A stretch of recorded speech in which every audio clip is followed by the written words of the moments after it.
Welcome to Top 10 Archive. I can't believe these people. If you ever win a large sum of money, chances are you already have something in mind you'd spend it on, right? Well, that's great and all. Just make sure you don't wind up like these 10 spendthrifts, failed accountants, and terrible decision makers. For this installment, we're looking at 10 individuals who won big, only to blow it all in some truly interesting ways. Number 10, Willie Hurt. 20 years of making $156,000 per year would likely set up many people to be comfortable for quite some time, assuming they don't make the rash decision of up and quitting their job, or spending willy-nilly. No pun intended. Yeah, right. Well, with his substantial yearly payment, Willie purchased the one thing that could console him in his times of decent wealth: crack. Hurt's addiction spiraled out of control, leading to a divorce and a murder charge. A financial advisor may have warned Willie to take the lump sum for maximum profits, but it doesn't take an educated economist to tell you not to blow your money on an addictive substance with no long-term benefits. Number 9, Suzanne Mullins. Suzanne Mullins is just a regular middle-class person, like most people. Unlike the majority of us, though, she at one time had $4.2 million in her name. For a period of 11 years, Suzanne Mullins was on top, or so everyone had thought. Now, Suzanne had allegedly been left with $1 million in medical bills from her now deceased son-in-law. But after splitting the remaining money 3 ways with her husband and daughter, the 20 annual payments of $47,778.84 weren't coming to her fast enough. So, to expedite her money, she turned to the People's Lottery Foundation for a loan in the amount of nearly $198,000. When the rules for the lotto changed in 2000 to allow for lump sum payments, Mullins took the remainder of her money and ran, halting payments to the foundation in 2001. It took 11 years to go from a millionaire to more than $154,000 into debt. Number 8, Tonda Lynn Dickerson. When you win a large sum of money like Tonda Lynn Dickerson did in 1999, you have to be smart. You're on everybody's radar, from the IRS to even your closest friends. After burning her Waffle House co-workers by not sharing the $5 million lump sum winnings as they had promised, Tonda Lynn decided to create an S corporation to hold the winnings, awarding her parents and siblings 51% of the stock. Despite filing a lawsuit against her claiming that there was an oral contract, Tonda's co-workers walked away with nothing.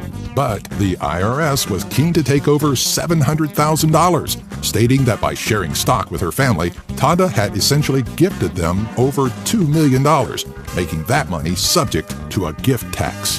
Tonda fought hard, but lost against the long arm of the taxman. Her argument, quite ironically, mirroring the same claim she fought her Waffle House co-workers on. Number 7, Ibi Roncaoli. Nothing can come between a married couple quicker than a large sum of money. And in the case of the Roncaolis, who won $5 million in 1995, this story is no exception, especially when the spending of that money only involves one spouse. Ibi handled the family finances, and bringing home almost $20,000 a month as a gynecologist, her husband, Joseph, was none the wiser to how the money was being spent. Gambling sprees, new homes, a condo, and a glass mirror business were just a portion of where the money started to disappear to. Over $2 million was divided between 2 of Ibi's sons from other men, and before long, the money was gone. Ironically, so was Ibi, who was found dead on her couch in the family mansion. Courts determined that Joseph had killed his wife, and though the money was likely a cause, he contested not guilty during trial. Number 6, Sharon Tirabassi. 35-year-old Hamilton, Ontario resident Sharon Tirabassi received life-changing news when she found out she had won a little over $10.5 million in a local lottery. Her check from the Ontario Lottery and Gaming Corp should have given her the ability to live comfortably for the rest of her life, but it only took about 9 years for the mother of 6 to find her way back to the lower working class. Sharon felt the charity bug and dished out $2.75 million to family members, purchased homes to rent out at low rates, and offered loans for business ventures. When not being charitable, she took vacations to Cancun, Florida, Las Vegas, and the Caribbean, and purchased a boat, a Hummer, a Mustang, a Charger, and an Escalade. Before too long, Sharon's life of luxurious parties, exotic trips, charitable attempts, and designer clothes turned back into a life of riding the bus for part-time employment. Number 5, Michael Carroll. From millionaire to cookie factory employee, Michael Carroll's story is not too different from other disgraced lottery winners. Carroll was the winner of a £9 million sum from the British Lottery and, as you are likely to expect at this point, found every terrible means of blowing every last pound.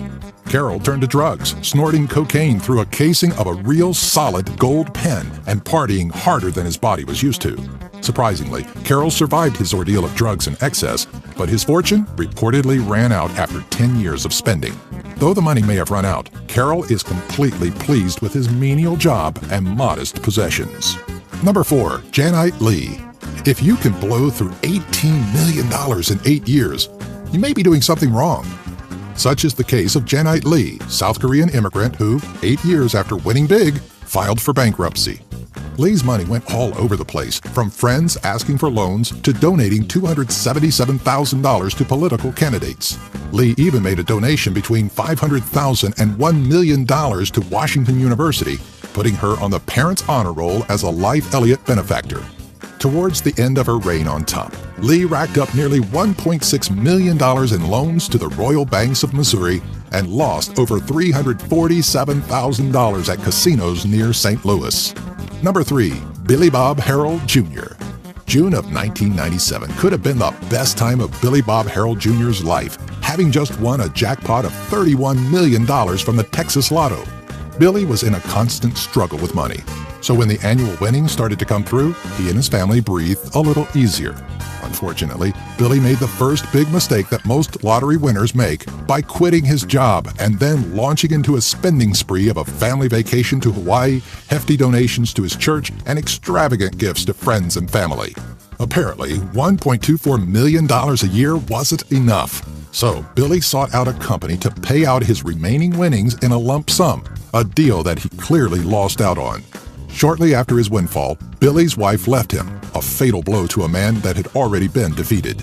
Billy killed himself because of the weight of his failed marriage and poor financial decisions. Number 2. Americo Lopez. When friends and family get involved in anything that has to do with money, very infrequently is the ending a happy one. For construction worker Americo Lopez, the winner of $38.5 million, the outcome was no different. Lopez and 5 friends would pool money together to purchase lottery tickets for years, but when they finally had winning numbers, Lopez didn't come back to them with good news. He took the money and ran. After taxes, Lopez received a check for over $17 million and quit his job, citing foot surgery as the cause. When the friends found out about Lopez's transgression, they sued and were awarded the money that was rightfully theirs. Each of the 5 co-workers walked away with $4 million. Number 1. Andrew Jackson Whitaker Jr. $315 million. Let me say that again. $315 million should last somebody an entire lifetime, especially when the winner of that fortune is a 55-year-old man who was already worth $17 million. Whitaker was quick to dish out close to a $15 million split between charitable donations and gifts for the woman who sold him the ticket, but that would still have left him with plenty to live on. If not for legal troubles, his frequency to strip clubs, a drinking problem, and a series of alleged robberies, the winnings could have possibly lasted. It only took 4 years for Whitaker's winnings to be depleted, and all he has to show for his glory days is a $1.5 million lawsuit against him by Caesars Atlantic City for bounced checks used to cover gambling losses. Do you know anyone who's won it big? What would you do if you won the lottery? Let us know in the comments section below. Be sure to follow us on Twitter, Facebook, and our website, top10archive.net. Have an idea for a future Top 10 video? Leave us a comment on any video.